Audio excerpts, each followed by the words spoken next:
प्रश्न संख्या 499 मुझे जवाब मिल गया है। मैं सीधा पूरक प्रश्न पूछना चाहती हूँ। माननीय अध्यक्ष महोदय, मुझे जवाब में ये बताया गया है कि वर्ष 2023-24 में बीमा कंपनी का चयन नहीं होने के कारण राजस्थान सरकार व्यक्तिगत दुर्घटना बीमा योजना क्रियान्वित नहीं कर पाई।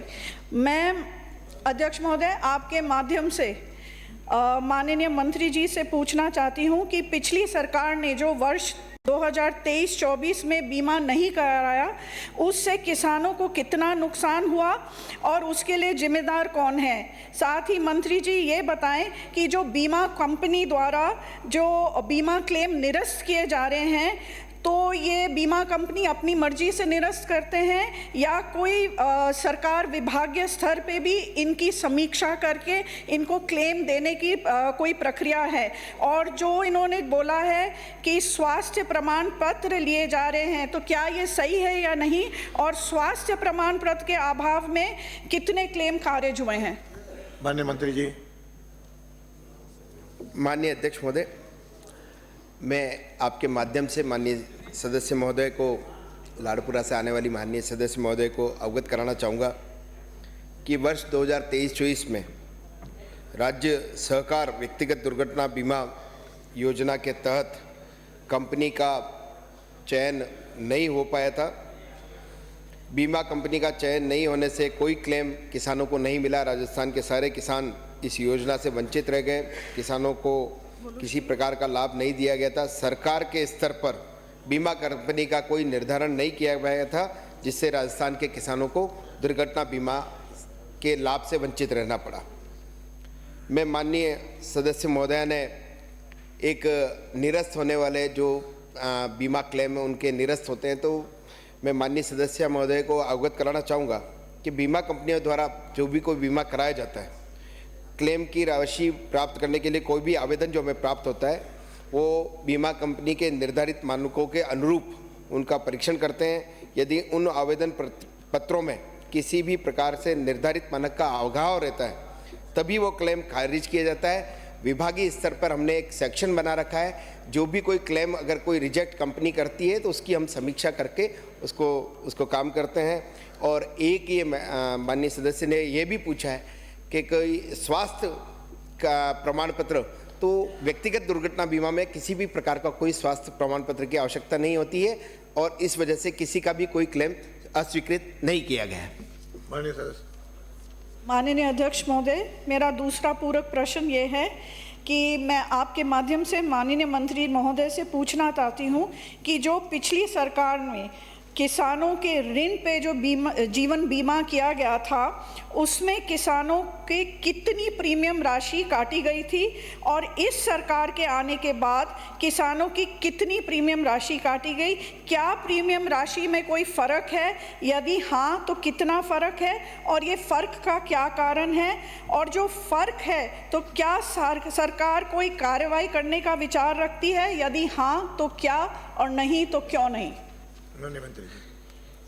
माननीय अध्यक्ष महोदय, मैं आपके माध्यम से माननीय लाड़पुरा से आने वाली सदस्य महोदय को अवगत कराना चाहूँगा कि राज्य सरकार ने जो भी प्राथमिक ऋणदाता समितियाँ जो होती है, उसके ऋणी सदस्यों के लिए सहकार जीवन सुरक्षा बीमा योजना, राज्य की अल्पकालीन कृषि संरचना के फसली ऋण के लेने वाले कृषक सदस्यों की सामाजिक सुरक्षा हेतु सरकारी व्यक्तिगत दुर्घटना बीमा योजना लागू है।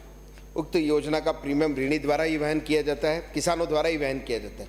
अध्यक्ष महोदय, मैं आपके माध्यम से ये सदन को अवगत कराना चाहूँगा कि हमें बड़ी खुशी है कि हमारे कुशल प्रबंधन की वजह से इन बीमा योजनाओं में किसानों द्वारा जो वहन किया गया है प्रीमियम, उसमें कमी आई है, जिसका सीधा लाभ राजस्थान के 31 लाख किसानों को हुआ है। गत सरकार द्वारा 23-24 में 31 लाख किसानों के लिए सहकार जीवन बीमा सुरक्षा योजना में 360 करोड़ रुपए का प्रीमियम राजस्थान के 31 लाख किसानों को वहन करना पड़ा था, जिसको हमने इस वित्तीय वर्ष में 23-24 में 24-25 में कम करते हुए केवल 186 करोड़ रुपए करने का काम हमारी सरकार ने किया है। इससे राजस्थान के 31 लाख किसानों को 172 करोड़ और 86 लाख रुपए की राशि का भार राजस्थान के किसानों को कम वहन करना पड़ा। ये तो केवल उनका है क्षेत्र का। श्री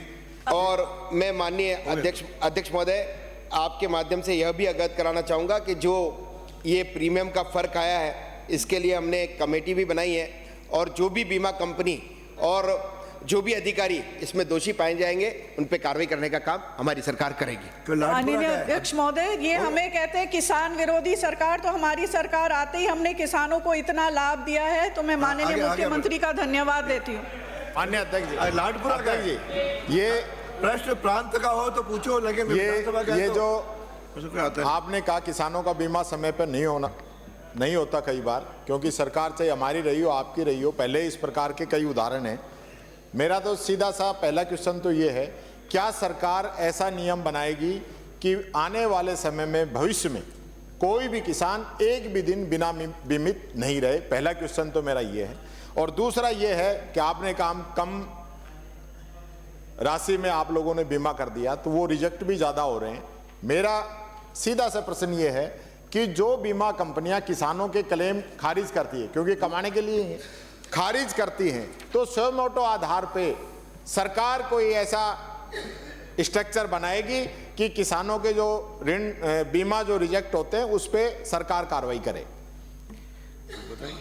माननीय अध्यक्ष महोदय, माननीय नेता प्रतिपक्ष ने ये प्रश्न बिल्कुल वाजिब उठाया है कि किसानों को एक भी दिन ऐसा नहीं हो। तो इस साल हमने अभी वो सारे जो बीमा कंपनियों के जितने भी टेंडर थे वो सारे कर दिए हैं और हम प्रयास करेंगे कि 31 मार्च से पहले वो सारे जो है वो उनको एग्रीमेंट भी हो जाए और किसान को एक दिन भी उनका वेट नहीं करना पड़े।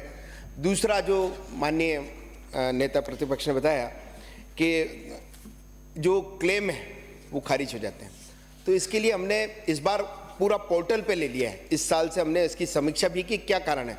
तो कोई दस्तावेज, कभी कभी बीमा कंपनी ये कहती है कि भाई हमें दस्तावेज प्राप्त नहीं हुए, कभी कोई कारण बता देती है, तो हमने उसको सारा पोर्टल पे ले लिया इस साल और लगातार हम समीक्षा भी करते हैं। हमने एक एडवोकेट भी इस पर नियुक्त कर रखा है अपनी ओर से, उसको साथ बिठा करके, और उसमें अगर उसके बावजूद भी कहीं किसान को ये लगता है कि हमारा बीमा खारिज हुआ है तो उसके लिए जो है वो बीमा कंपनी केवल उसके पास बीमा कंपनी पे पास ही नहीं, वो बीमा विनायक बोर्ड के पास भी जा सकता है और उपभोक्ता मंच के पास भी जा सकता है और बीमा लोकपाल में भी जा सकता है। वो वहाँ जा करके भी अपना, अगर उसका क्लेम ठीक है तो वहाँ भी वो न्याय प्राप्त कर सकता है। अगला प्रश्न है